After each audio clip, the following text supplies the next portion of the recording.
This KFAN podcast is sponsored by Builders and Remodelers, exclusive Twin Cities provider of Elements Windows. Get the highest quality windows at unmatchable value. Visit buildersandremodelers.com for more details. Time is precious, and so are our pets. So time with our pets is extra precious. That's why we started Dutch. Dutch provides 24/7 access to licensed vets with unlimited virtual visits and follow-ups for up to 5 pets. You can message a vet at any time and schedule a video visit the same day. Our vets can even prescribe medication for many ailments, and shipping is always free. With Dutch, you'll get more time with your pets and year-round peace of mind when it comes to their vet care.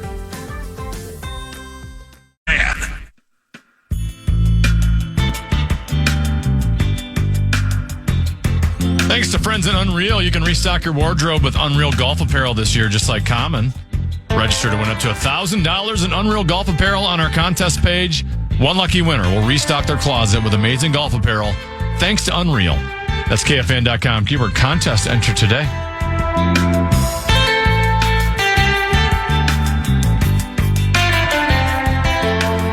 Couple 13-14 past Common Man program on Common East 10 and B. 1 o'clock hours begins as always with a little 5-3-4. Time now for 5 questions. Well, actually 3, but 5 sounds like more than 4. Question number 1. Time now for an in-depth look at the state of hockey.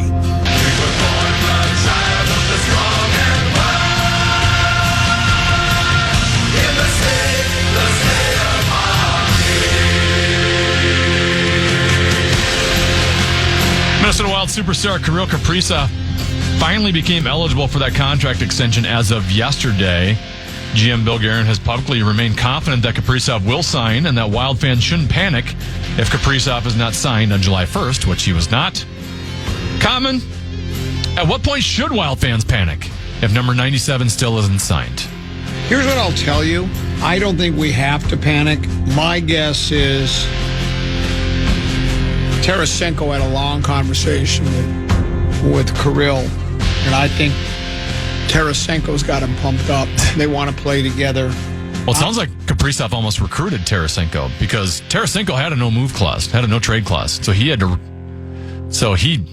in essence, chose the Wild as where he wanted to go. So then my point would be then if he was able to do that, I don't think Kirill would do that. Say, hey, I want you to come here for a year, but I might not be here after that. Of course, with Tarasenko, it's have stick, will travel now. He's more of a mercenary, I guess, at this point in his career, just trying to, keep his career going. He's got the cups. He's had the wine, the women, and the song. I think Kirill's going to sign. I think I don't think we have to worry about anything. I'm ducky and bunnying it up. What do you think? Do you have any concern? As of July 2nd, no.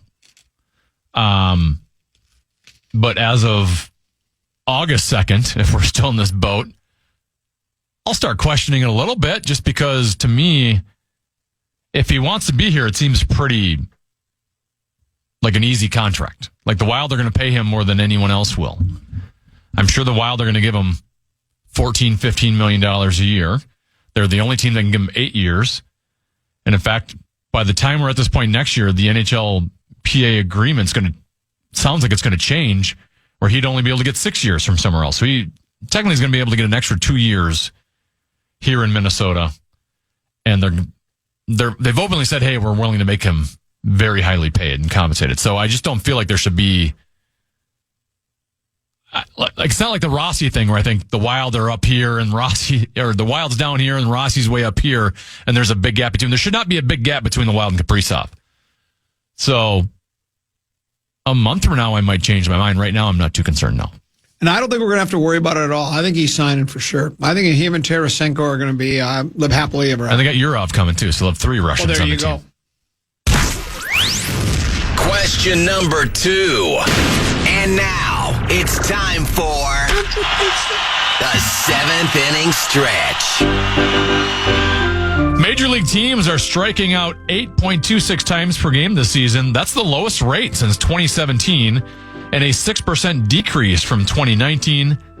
Common, is this a trend in Major League Baseball, and do you have any theories as to why strikeouts are decreasing? I was going to ask you if I'm not sure where you happened upon this nugget, but if they had an explanation to offer up, I would. I just think there's going to be highs and lows in that. I don't think it's a concerted effort. You know me, I'm not a fan of the throw as hard as you can and swing as hard as you can and try to just hit 3-run homers all the time. So I like when pitchers are pitching and not just throwing, which generally, I mean, when you're throwing 100 miles an hour, you probably do get more strikeouts, right? Because guys are swinging and miss. That ball's there in a split second. Even though if a pitcher's pitching, he's really good, I think you probably get more strikeouts on called third strikes than swinging and missing. I don't have a theory other than maybe maybe pitchers are pitching more than throwing. Well, I would need to see this happen for more than just half a season before I get too excited about the numbers. I do think, and maybe I think this way because it supports my previous argument on it that you actually disagreed with at the time. I did? I was a fan of let's do away with the shift. And I like the way the current Major League Baseball rules are that the shortstop and third baseman can't go on the right side of second base, and your first baseman, second baseman can't go on the left side of second base. Creates 2 players on each side of the field. Because when you have the shifts they had before with just the analytics and sabermetrics, it got to the point where they're like, well, home runs is the only way you can create offense now because their shifts are too good against the players. We don't have the players that can adjust to it.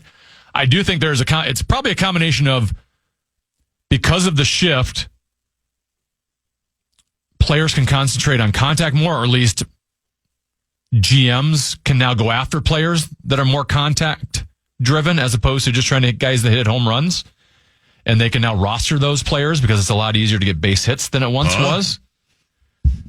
But I would also say it's probably just an adjustment of players have now seen this style of pitching, guys throwing this hard and are making slight adjustments and being okay with making contact as opposed to launch angle and exit velocity. Well, if we're getting fewer strikeouts, and I also feel like when we talked about it with John Bonus the other day about, Buxton and his ability to steal bases, and they made it easier to steal bases because the base is a little bit bigger. Mm-hmm. Pitchers are only allowed to throw to a base like 3 times. Yeah. So I think they maybe wanted to add more excitement of the game with base stealing, bring that back into the game. If the shift, if what you're saying, there's fewer strikeouts and more action, the ball's in play more, it's because of the shift. Well, then I guess I'm for the shift now. But the shift always bothered me just from the standpoint. And that's just my theory. That was not being said. But I think there might be something to it. And I'm saying if that is part of the reason, I guess I would. I guess I'm for not being able to shift. The reason I was against it was like, I can't hit to the left side of the field. I don't know how well to learn how to do it. That's your fault, dude. And so I just didn't like I like if you want to position all 8 of your guys on the left side between second and first base in the outfield and the infield. Well, then learn to hit. If you hit it out into left field, you're going to have an inside the park home run. They'll stop shifting on you if you spray it all over. Just because you can't do it, then maybe you're not cut out to be a big league ball player if you can't hit to all field. In theory, I agreed with that. Yeah. I would have loved to have not had to have made the change to go to ban the shift. But unfortunately, front office is then just, it's basically what the basketball is now done, right? Like NBA it's all threes or layups.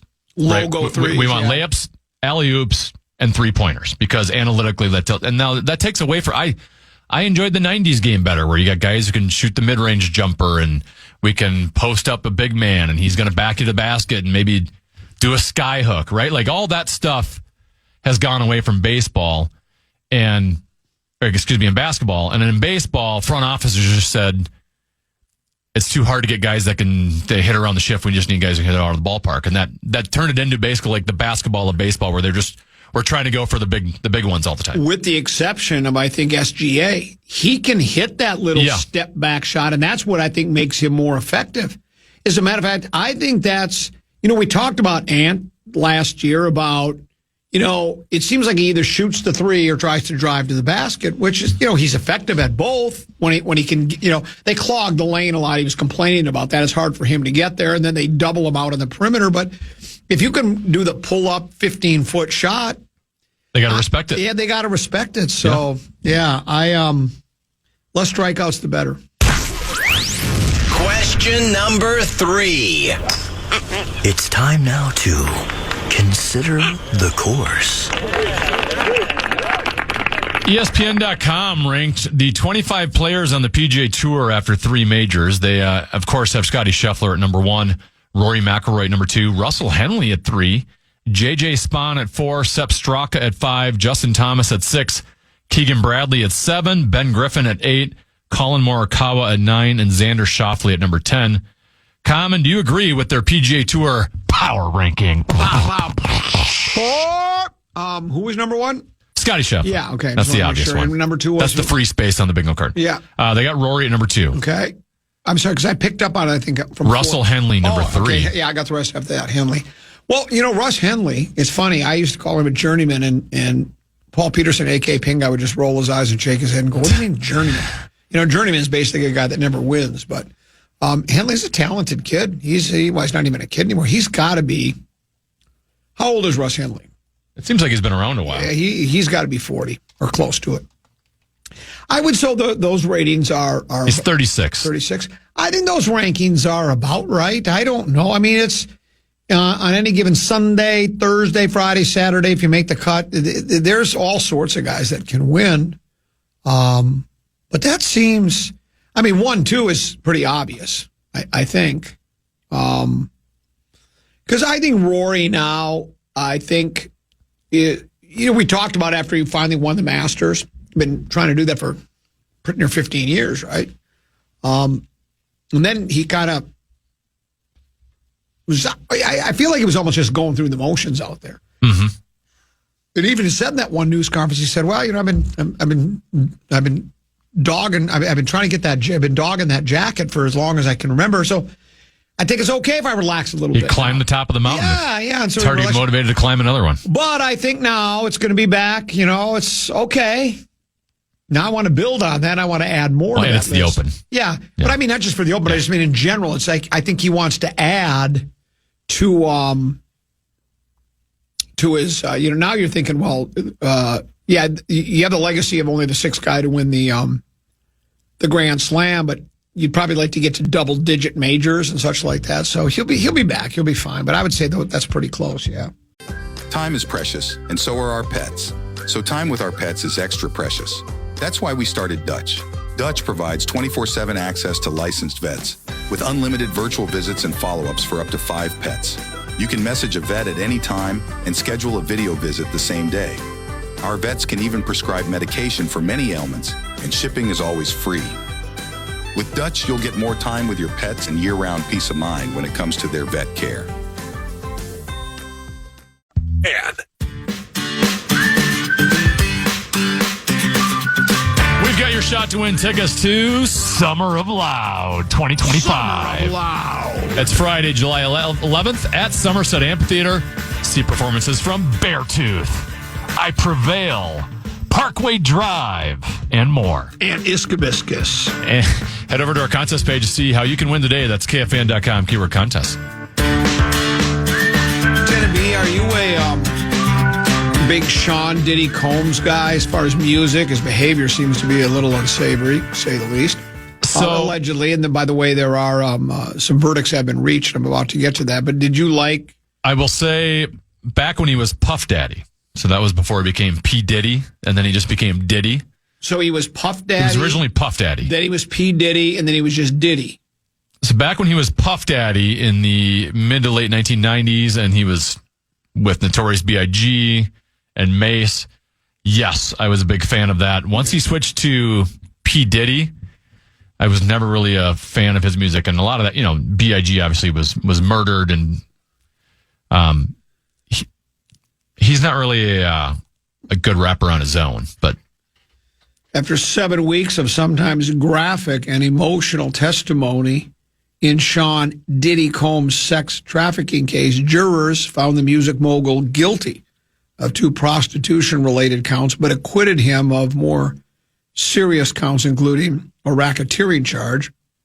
The not guilty verdicts were count 1, racketeering conspiracy, maximum sentence of life in prison, not guilty. Sex trafficking by force, fraud, or coercion, maximum sentence, life in prison, not guilty. Sex trafficking by force, fraud, or coercion, maximum sentence, life in prison, not guilty. The other 2 counts, count 3, transportation for purposes of prostitution, guilty. Maximum sentence of 10 years in prison.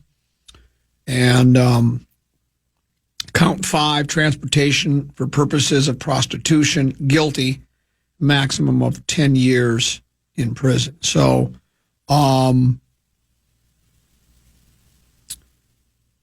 the question is, will he spend time in prison? Associated Press says the 3-time Grammy Award winner was convicted of flying people around the country, including his girlfriends, and paid male sex workers to engage in sexual encounters, a violation of a 115-year-old federal law called the Mann Act, named after James Mann, an Illinois congressman.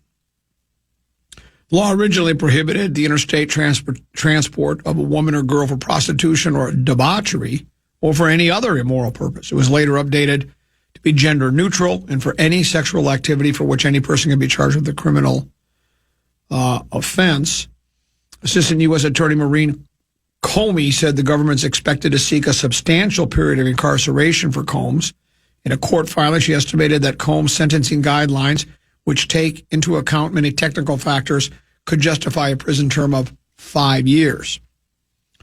Combs' defense team put the guidelines much lower, around 2 years. The maximum possible sentence is 10 in prison on each of the 2 counts. Although U.S. District Judge Aaron Subramanian will have much discretion, consecutive sentences are also not common. So it sounds like he's going to go to Big House. For how long, it doesn't know. I mean, certainly if it ends up being 2 years, even 5, that beats life in prison. I think anybody would say that. So that's the latest. And that story just broke not too long ago. Out of New York City. Me, I've never been a fan of rap music, so I wouldn't even be able to tell you what the difference between Puff Daddy, P. Diddy, and Diddy. But it sounds like the jury thinks Diddy do it. They think Diddy did do it. And Diddy do it is, at least in 2 of the counts, and Diddy do it is going to Big House. One NBA note, to me, this is fairly new, at least Associated Press just caught wind of it about 20 minutes ago. The Knickerbockers are offering the coaching job to Mike Brown. Yes. They're working on a deal. It says finalize it with 2-time NBA to Mike Brown and working to finalize a deal with the 2-time NBA Coach of the Year. Brown will replace Tibbs. He had a second interview with the Knicks. Spoke on condition of anonymity.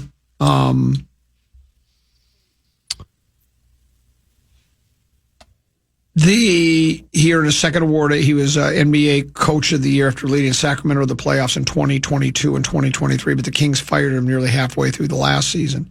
The word out there was who would want that? We thought the job might go to somebody that. I mean, when you take a team to the Eastern Conference Finals, first time they've been there in 25 years, and all of a sudden you get fired as the head coach, some people would say, well, maybe the expectations are a bit too high there. I mean, if you get fired for getting to the Western Conference Finals, if you're the Eastern Conference Finals, if you're the very next coach, do you have to get to the finals, or do you have to win it in order to keep your job? And so that it might go to somebody that they're just dying for a job, but I guess it's going to go to Mike Brown. So good for Mike Brown. Congratulations. Yes, for him. Happy for him. Yeah, we're happy for him. Nice to know that he was backup plan number 9. Yeah, right. Well, it's just they really wanted you, Mike. I'm sure the compensation he's receiving will make him not feel so bad about that. But. Yeah. So good for him.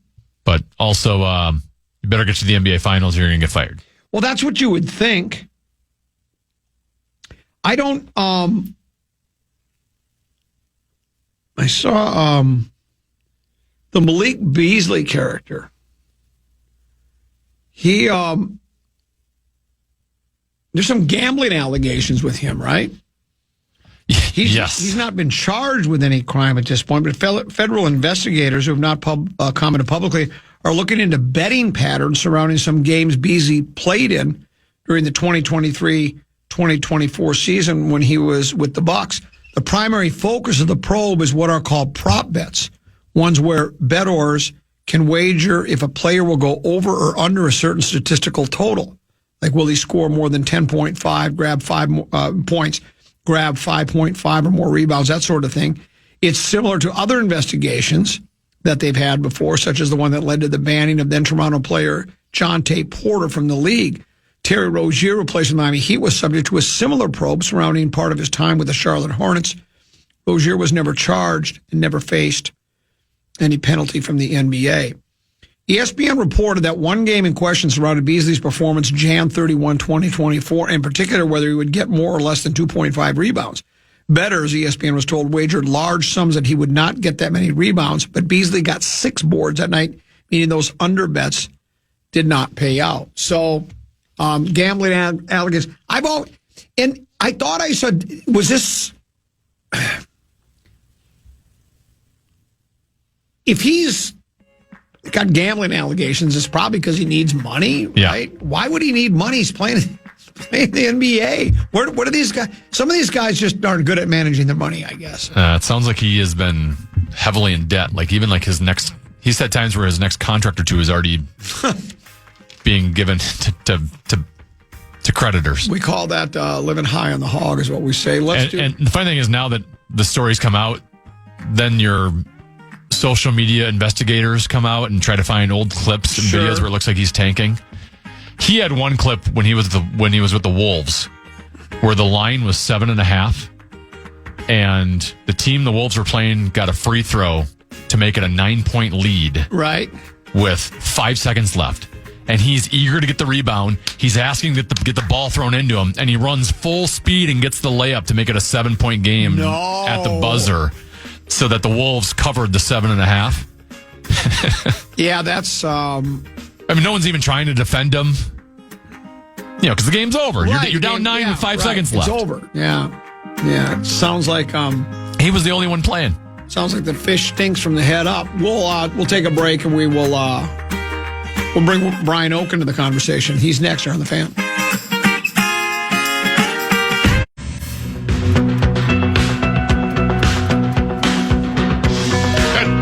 Contest page and enter for your chance to win a pair of tickets to see renowned comedian Brian Reagan at the Mystic Lake Showroom on September 27th. That's KFAN.com. Keyword contest to enter today. What's the name of this one tend to be? These what do we call them? Non-licensed music? No. Yeah, non-licensed instrumental. Music's all up names to them. What's the name of this one? This one's called Triptych. Oh, as we all know, a triptych is, of course, something composed of 3 primary elements. Dude. Like it's pretty popular in artworks, like religious artworks where they flip the 2 sides and the whole thing closes up. Hieronymus Bosch's famous Garden of Earthly Delights is one of the better-known triptychs in the art world. You're welcome. By the way, having done 3 elements, earth, wind, and fire. As we're talking, those are 3 pretty good when you put them together for sure.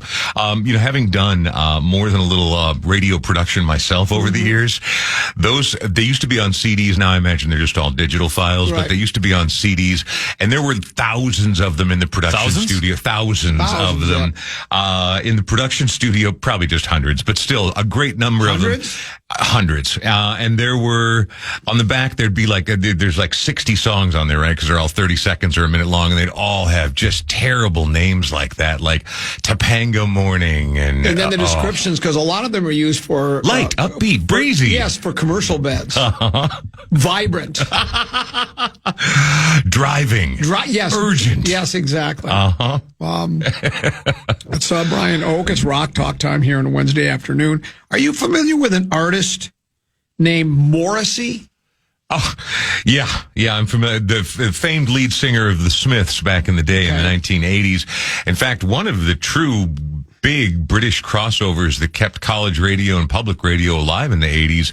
And then he went on to a long and storied, and if I'm honestly serious, quite frankly, irritating solo career. Really? Okay. Yeah, he's a jerk. Well, yeah, and I guess that's why I'm bringing this out. I don't know if this is jerkdom, but his real name apparently is Stephen Patrick Morrissey. The headline for the story says, saying he has zero music industry support, the singer Morrissey has canceled his upcoming June 23rd concert in Stockholm, Sweden. Yeah, it was kind of a big deal when this story first splashed because, let's be honest, most people who are struggling in music don't have the backing of major sponsors and record companies, right? They are getting out there and getting it done themselves, putting a little elbow grease into it, and they managed to tour the world and 2 other places without that backing. It's difficult, it's expensive, it is very hard, but he's used to kind of the finer things in life. Right. And he doesn't want to have to do his own promotion or booking the gigs or anything like that. He's got management, but he's just saying without all the money and the juice that goes along with having the industry, the backing of the industry or some portion of the industry, that it's just impossible to tour. He's insufferable, by the way. Here's what he said. Yeah.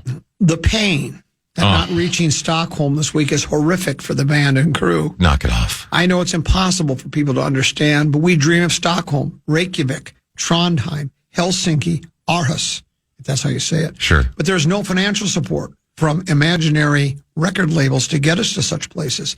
In the last 7 days, we have traveled into 6 countries, and we are travel weary beyond belief. We can barely see.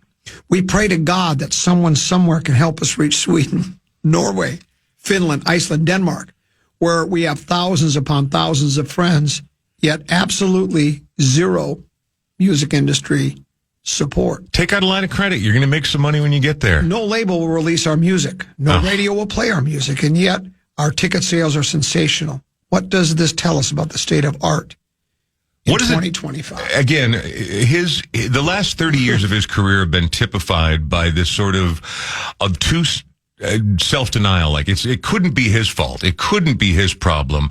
The world is letting him down, and that's always sort of been a running theme in all of his music, even going back to the Smiths. There was something sort of innocent and charming about him when he was in his 20s back in the 80s or maybe his 30s, and it just over the years it became whiny and insufferable, and then he became not just a devout vegan. I think it's fine, whatever you want to do with your body and how you view the world. I think 100% up to the individual, but he got so iffy and huffy about it that, he would say, I'm not playing this festival if there's any cooked meat. Or he had shows where there was a food truck or a booth not too far from the stage and you could smell whatever meat they were cooking, and he refused to go on stage. You're making that up. I swear to God. I swear to God. Look up Morrissey cancels show, refuses to go on stage because of cooking meat smell, whatever. So he's that guy, and that's fine. Everyone's got their cause, and everyone kind of gets on their podium every once in a while. But he's also come out in recent years, and not quite to the degree of, say, Kanye, or Ye, as the kids like to call him. But he's adopted and supported some pretty blatantly hardcore right-wing endeavors and candidates, and, sporting their pins on his jackets and that kind of stuff. And that's fine if that's what you're into, but this is coming from a guy whose fan base, by and large, almost exclusively, is sensitive liberal types, and so he kind of turned his back on those fans, claiming he's an artist doing what he wants to do. He's just always been difficult, always kind of insufferable and obtuse. And so this woe is me bit, it's an extension of who he is. And also, it's not the 80s or the 90s anymore. You're not as popular as you used to be. And if labels don't want to put out your music, is that on the label or is that on you? Because you're a known quantity. Crank out a nice, listenable soft rock record and shut your mouth for 6 months and quit talking about politics and dumb stuff, and maybe someone will be like, you know what, let's give Morrissey a go. Well, that was the point I wanted to get to, and you weaved your way right to it, in that the bands that we're not. I'm older than you, not by a ton, but I am. Yeah. But we still pretty much enjoy that same that wheelhouse of music for me would be, that mid to late 60s through the early to mid 70s. That's kind of my wheelhouse, right? Right. I love that stuff. And I think we all do that grew up with that. And so you'll see bands. I know there's been complaints of others too, like Neil Young could put out a new album. Leonard Skinner could put out a new album. But there is no radio station for them to play anymore. Precisely. Because that's just the way it is. Music, like Cool 108 here in our own building. When I first started listening to that years, and it was the greatest of the 50s and 60s. It was all doo-wop and sunshine pop, and I kind of miss that. Remember the Geezer? Yeah. Man, did I like that guy. And then it went to the best hits of the 60s and the 70s. Right. Then the 70s, the 80s. Then 80s and 90s, and now it's 90s and beyond or whatever. And so 80s it's like, and 90s and today. Yeah, exactly. And so he might be, I don't know, I'd heard of the Smiths before, and I'd heard of Morrissey, but I couldn't tell you any of his songs. But my point is, even if there's just not a market for that anymore, it's hard. I mean, even like, you'll hear every once in a while, one of the aforementioned bands I brought up, they're releasing that first album in 30 years. Well, that doesn't get people excited anymore because the people that enjoy that music are generally of my age. Right. And record companies don't care about us because we're really not record buying. You know what I'm saying? It's and radio stations don't play that either because there's not a lot of radio stations that cater to that's why the demographics are always, men 25 to 54. After 54, most of those people, they bought everything they want to buy. Yep. So the advertisers aren't trying to reach those people. And it's the same thing with the music. It doesn't do the record company any good to put a record out that's not going to sell very much. Well, and again, I think we watch this happen in all aspects of the music industry, from the commercial end, whether it be at the record labels or even in commercial radio, is as time went on, there used to be a lot more feel to it, and we've talked about this. I think we even talked about it last week. Like, there were people who loved the idea of the music world and music and bands and touring and putting out records. And there were radio station programmers who believed in that as well. So not everything was audience tested to death, to the absolute mathematical nth degree. And so you had a little more spirit, a little more flair. The same thing true with record companies, right? Like, they're not going to sign you and put a bunch of money behind you. Maybe if you did like a sweet, sneaky collab with Shabuzi or Doja Cat, Morrissey and Doja Cat together. Yeah, I like that. Now, here's the deal. So, of course, they still sell thousands of tickets to every place they go play because those are the diehard fans. This is a legacy artist. He's always, until he dies, there will be people, if they're still alive, that will pay money to go see you perform live. You're not getting a mainstream radio airplay. That will never happen again. Doesn't mean you can't have some level of success, but it sounds to me like, he's like, old man shouts at cloud. He's lamenting the loss of the old days where he didn't have to think about a thing. First class flights into first class hotels, go do the setup, play your 45 to an hour and a half long set at whatever festival or whatever park in this gorgeous European country. And it's just not the way it is anymore. Everything's more close to the bone, and there aren't the kind of margins, let's say, that there used to be. And so the world has changed around him, and Morrissey, who is always sort of a stick in the mud anyway, he's whinier about it than most. Well, back in the olden days, disc jockeys had a lot of freedom to play whatever they wanted to play back in 50s and 60s. Yep. Now, you tell me, because I haven't done music radio since I was at Cool 108, and I was just playing whatever they put in front of me. Right? Yeah. Okay.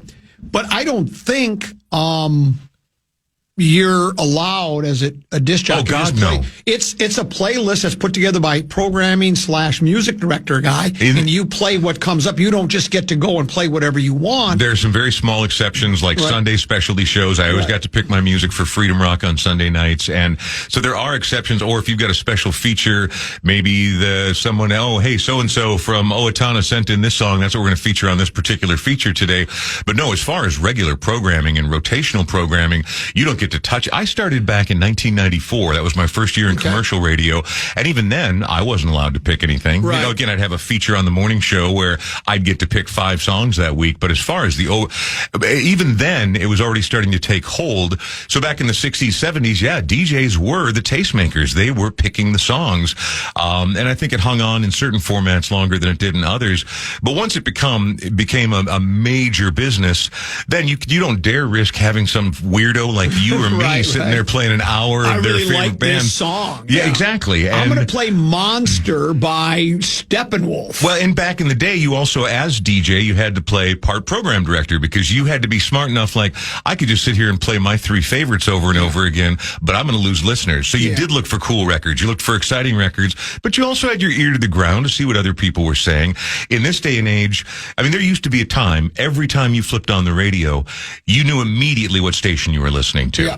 And now it takes a minute because they all play the same thing because they've boiled it down to what songs are the most tolerable, how often can we get away with playing them. And so now stations are so homogenous in their programming, they all sound the same. And with labels, unless you are an absolute gigantic megastar, which I'm sorry, Morrissey, that ship has sailed if it was ever in the port in the first place, you're not going to get that kind of support from a label, which is why there's all these mid-labels, and it's never been a better time for an independent artist to simply take care of it all themselves. Well, when you talked about how in some formats and some stations, the ability for a disc jockey to pick songs went a little further into the decades than others. And I remember reading this story, one of a band that you and I share a real affinity for is the Cars. Oh, yeah. And I remember reading stories where there was a disc jockey, a gal in Boston that was playing their stuff off like a cassette tape. And then people started going, who is that? What's that band? So she is credited with helping launch the Cars' career because she would play. So she must have had that ability to play, and maybe it was a specialty show. It could have been like, new local stuff right now from from 8 to 9 p.m. here Sundays on WXYZ. But no, so I mean, there's always been a little bit of input. And, if you're like, your equivalent for what you do down in the coroner's office would be me going to my program director every day and bending their ear about these artists in this band. And occasionally it works. Like when I still worked at Cities, we were sleeping on Olivia Rodrigo, not a traditional Cities artist, but she was kind of hot across every single demo when she landed, adults, kids, whoever, whatever. And her music was good. And I'm like, we really got to get this on. And it took a little while, but it happened. But I was down there in the office rattling the cage every day. And so it does still happen to a degree, but nothing like it used to. Well, and, working in those small market radio stations like there, you've got a lot more freedom. Well, you have more freedom, but you were also very limited to what you had because it just depended on how big your record library was. Like when I was at KMER in Kemmer, Wyoming, we probably had an oldies 45s. I mean, they're playing on, these aren't CDs. These aren't albums. These aren't, digital or anything. These are just 45s. We probably had, I don't know, couple hundred, 300. Yeah. So you would have your current stuff when the record companies, and the record companies don't feed those small stations with as much music. They're trying to get their stuff played in Los Angeles, New York, Minneapolis, big cities, but we'd still get our stuff. And so you'd have the new stuff to play, but then your oldies, I'm sure if you were a regular listener to the radio, and you're right, as a disc jockey, you're supposed to go through the oldies in the order in which they are there, right? Uh-huh. Well, if I ran across, like, let's say a song that that did nothing for me, go, sorry, that's going to the back. Put it right in the back. I put that in the back. I ain't playing that. And so it almost becomes, just your favorite songs that you're playing over and over and over. Yeah, the one exception to the rule I will say is in public radio I worked at the Current for 3.5 years, and they let their DJs pick about half the music around the clock. Right. However, that being said, say you got the gold category comes up and you don't like the song that's on there and you got something that'll better suit the vibe or the mood or you got a story about it or whatever reason, you can pick a different song from the gold category. Granted, there were sometimes hundreds and hundreds of songs available to you. But yeah, there was still a limit. You couldn't just go all the way off the map and, hey, here's this great band out of Reykjavik that literally no one's ever heard of or will hear of again. Because you can't, in this day and age, every second is, you can't risk it. You have to be playing something that people like all the time. Tennessee, are we ready for, what do we call it again? It's the United States. It's USA versus the UK. Well, I don't know. I'm going to be slightly biased because we're on the eve of the celebration of our independence as Americans. You better not pick UK today. Well, you know what? If it's a better song, it's still going to win. So I'm going to give you 5 artists for the USA, 5 versus UK. They're going to go head to head. All right. Whoever wins more of the 5 matches, they win. And today, I don't know if Common's going to like this, Brian. Let's hear it. Better 2000s artist. Better 2000s artist. And so we're not going song, we're going artist. Yes. I'm going to play a song, but we're going with the artist. Yeah, I got you. Okay. Well, but here, Common, I hate to break it to you, and while perhaps not as rich and certainly doesn't have the lasting legacy, not yet anyway, of your precious era, because I also love it, there has been a lot of good music in the 2000s. There has? A lot. All right, a lot. I missed that somewhere along the Wait till line. I play these. Okay, well, I mean, if these are the hits, then... But you know what? Even back in that era that you celebrate, Common, there was pablum and garbage hits everywhere. I mean, all the time. I turned Deuce on to a song by Herman's Hermit, I'm Henry the Eighth I Am. Henry the Eighth I Am. Yeah, I got married to the woman next door. She's been married 7 times before, and everyone was at Henry. She wouldn't have a Willie or a Sam. I'm her 8th old man. I'm an Henry the Eighth I Am. And then the best part is they go second verse. Same as the first. So the Deuce goes, well, how lazy were they? I said, well, yeah, and it's like... Sounds like a come-in program. Hold on. And my Good guess, one, Tenna. And think about this. My guess is they probably did get sick of playing that, and we got to play Henry the Eighth. But again, that's a problem. That's a perennial problem for any popular. Correct. You get your big hit. I remember Suzanne Vega came in here and she had to do Tom's Diner, and she stared at the floor. She raced through the song. She's like, "That's it, thank you." And then she got to play the music that she was actually there to promote. Right. But at least Tom's Diner, I'm sure, was knowing Suzanne Vega was a quality piece of work. Oh, it's a cool number, absolutely. I'm Henry the Eighth I Am. Well, but it's like it had that goofy monkeys British thing. All right, anyway, so let's go ahead and hear this because I want to hear who you picked. Our first matchup for USA.